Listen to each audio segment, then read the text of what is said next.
Hey guys, welcome to our third in our series of Miss Rickenbach's favorite books. Today we have what I like to call a fractured fairy tale. Um, Probably most of you have heard of the story of the Three Little Pigs, but today we're reading the true story of the Three Little Pigs as told to by John Shushka. So the Wolf wrote this, and it's illustrated by Lane Smith. So this book is told by the wolves and the wolf's point of view. So let's hear what the wolf has to say.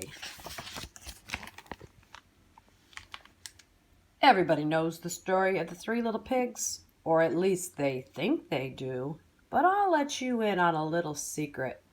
Nobody knows the real story because nobody has ever heard my side of the story. I'm the wolf, Alexander T. Wolf.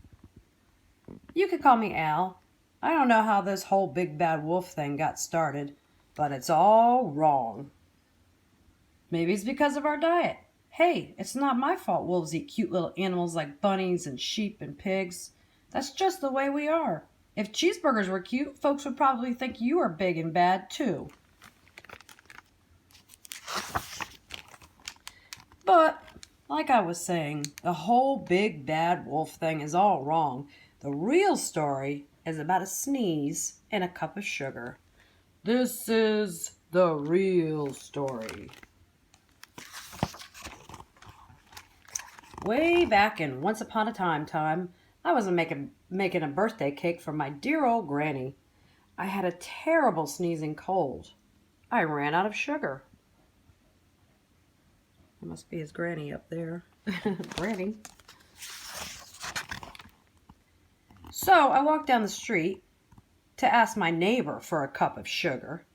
Now this neighbor was a pig, and he wasn't too bright either. He had built his whole house out of straw. Can you believe it? I mean, who in his right mind would build a house out of straw? There's his house way off in the distance. So, of course, the minute I knocked on the door, it fell right in. I didn't want to just walk into someone else's house, so I called, little pig, are you in?" No answer. I was just about to go home without the cup of sugar for my dear old granny's birthday cake. That's when my nose started to itch. I felt a sneeze coming on. I huffed and I snuffed. Whoo, and I sneezed a great sneeze. Look at that. And there's the little piggy flying.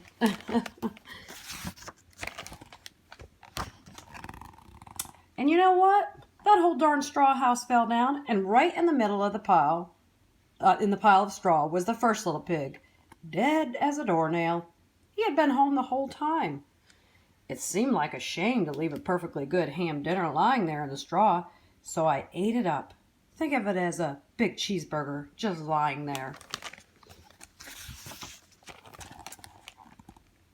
I was feeling a little better, but I still didn't have my cup of sugar, so I went to the next door neighbor's house. This neighbor was the first little pig's brother.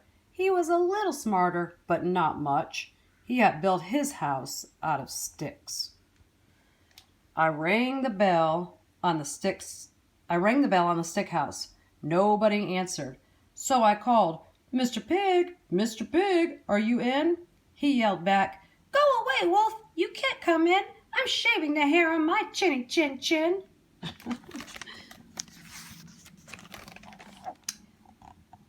I had just grabbed the doorknob when I felt another sneeze coming on. I huffed and I snuffed and I tried to cover my mouth, but I sneezed a great sneeze. And you're not going to believe it, but this guy's house fell down just like his brother's. When the dust cleared, there was the second little pig, dead as a doornail, Wolf's honor.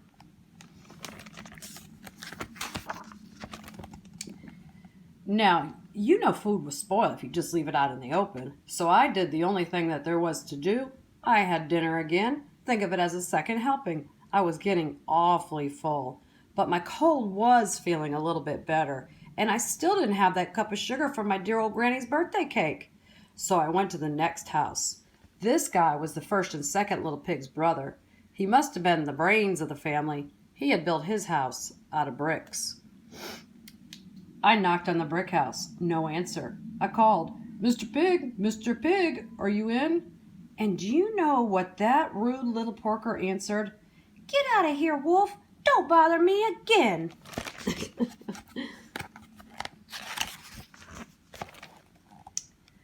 Talk about impolite. He probably had a whole sack full of sugar, and he wouldn't give me even one little cup for my dear sweet old granny's birthday cake. What a pig.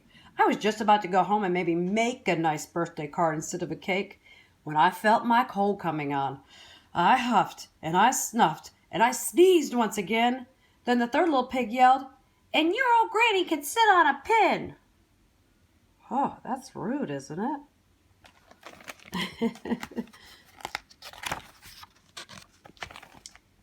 Now, I'm usually a pretty calm fellow, but when somebody talks about my granny like that, I go a little crazy.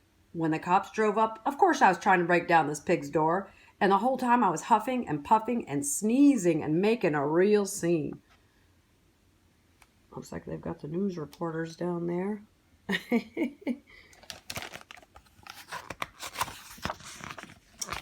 The rest, as they say, is history. And here's the headlines in the Daily Pig. Big Bad Wolf. The news reporters found out about the 2 pigs I had for dinner. They figured a sick guy going to borrow a cup of sugar didn't sound very exciting, so they jazzed up the story with all that huff and puff and blow your house down, and they made me the Big Bad Wolf. That's it. That's the real story. I was framed. But maybe you could loan me a cup of sugar. Ooh, that's not good. He ended up in jail. Well, I hope you guys enjoyed that story today, the true story of the 3 little pigs. And I want you to think about a time when you got angry or you judged someone or you reacted like really strongly without understanding the other person's point of view, like in our story today. Maybe someone hurt your feelings. Think about that. Let me know if that situation has ever happened to you. Send me a message. I miss you guys.